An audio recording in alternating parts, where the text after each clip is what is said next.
For Canon fans holding out for an update to the APS-C R series, the news isn't great. The Canon R7 Mark II has officially been delayed and now looks set for a release in early 2026. That's a long wait for anyone who has been expecting a successor to the highly popular original R7. While delays are frustrating, this one isn't just a simple postponement, it seems to reflect Canon's broader strategy and careful planning. In this article, we'll break down what could be behind the delay, explore the upgrades the R7 Mark II might bring, and consider how it could reshape Canon's APS-C mirrorless lineup when it finally arrives.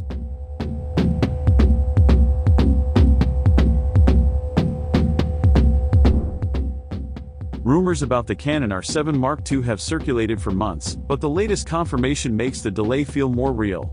Back in August 2025, there were whispers about the R7 Mark II being pushed back, but with Canon now focused heavily on full-frame launches, the APS-C segment has understandably taken a back seat. The R6 Mark III is scheduled for release this November, followed by a string of other full-frame introductions. In this context, it makes sense that Canon would hold off on APS-C updates to avoid dividing resources and attention. Strategically, this delay aligns with Canon's push to strengthen its full-frame lineup, especially as cameras like the R6 Mark III and R8 continue to gain traction and see price reductions. Encouraging more photographers to move into full-frame may be part of the reason the R7 Mark II has been postponed.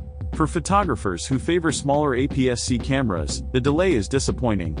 The original R7 has been a favorite for its combination of reach, speed, and portability, offering a compact option that's highly capable for wildlife, sports, and travel photography. After nearly 4 years on the market, a refresh is long overdue. The good news is that the R7 Mark II looks poised to deliver meaningful upgrades across several core areas, which could make the wait worthwhile. One of the most talked about potential upgrades is the sensor.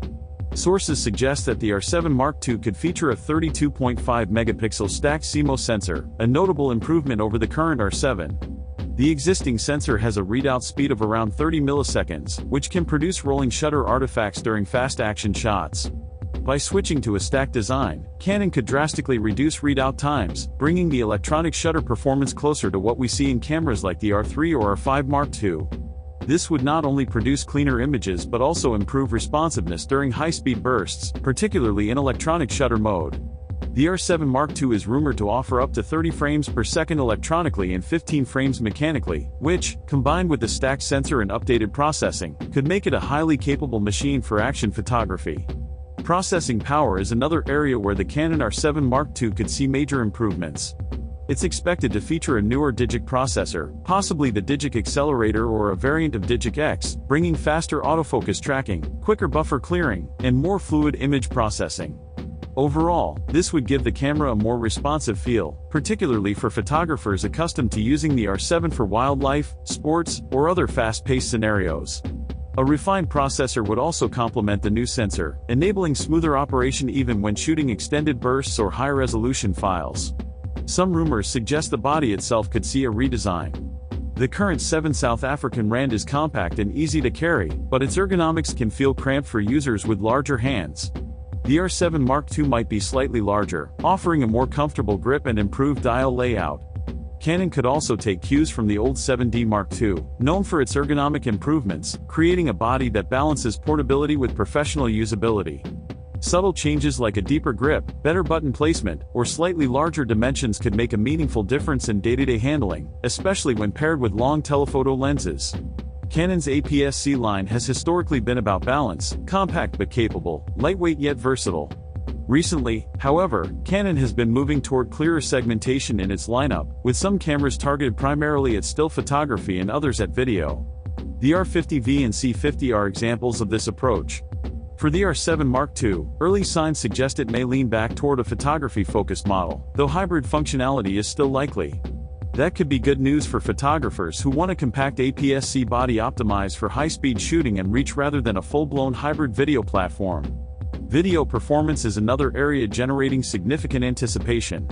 The R7 Mark II is expected to support 4K 60p oversampled footage, which is already impressive for an APS-C body. There are even rumors of a 7K open gate option, which would give content creators more flexibility for cropping and reframing in post-production. Enhanced in-body image stabilization paired with Canon's renowned color science could make the R7 Mark II a compelling hybrid tool. While it may not fully replace Canon's higher-end full-frame cinema cameras, it could provide excellent video capabilities for APS-C shooters who need a flexible and reliable solution. Autofocus is one of the most critical areas Canon is expected to improve. While the original R7 performs well in daylight, it can struggle in low-light conditions or during extremely fast action, such as shooting wildlife or sports at 30 frames per second. The R7 Mark II could benefit from eye-based subject tracking similar to what's found in the R6 Mark III, potentially elevating autofocus to a level that rivals higher-end full-frame bodies. For photographers who rely on precise, consistent AF, these improvements could make a dramatic difference in usability and performance. Other refinements could include an upgraded electronic viewfinder with a resolution around 3.5 million dots and a more versatile articulating LCD, potentially inspired by tilt systems like those used by Panasonic on cameras such as the S12. While these may seem like minor changes, they can significantly improve the overall shooting experience, making framing, reviewing, and navigating menus smoother and more intuitive. Pricing is another key consideration. The original R7 launched at $1,499, and with the proposed upgrades, stacked sensor, improved processor, enhanced AF, and potentially a slightly larger, more durable body, the R7 Mark II could come in just under $2,000. This would still make sense for photographers looking for a high-performance APS-C camera that delivers build quality and responsiveness closer to Canon's 5D/5 series durability. Weather sealing and ruggedness will also be important, especially for wildlife and outdoor photographers who demand reliability in challenging conditions. Returning to the delay, there may be strategic reasoning behind it as well. Canon could be taking extra time to ensure quality control, especially after some early issues with the R5 Mark II. Thorough testing and refinement makes sense if the goal is to deliver a camera that meets professional expectations without compromise. The timing may also be strategic. Canon could be planning the R7 Mark II launch to coincide with other APS-C products, such as the R10 Mark II and new RFS lenses, creating a cohesive lineup in early 2026. From this perspective, the delay isn't necessarily a setback, it could be a calculated reset to ensure the R7 Mark II lands as a fully polished product. Until then, APS-C shooters will need patience.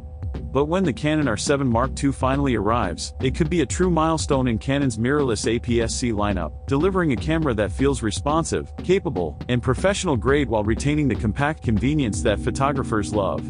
For those who've been waiting for a successor to the original R7, early 2026 may finally bring the camera that fulfills long-standing expectations.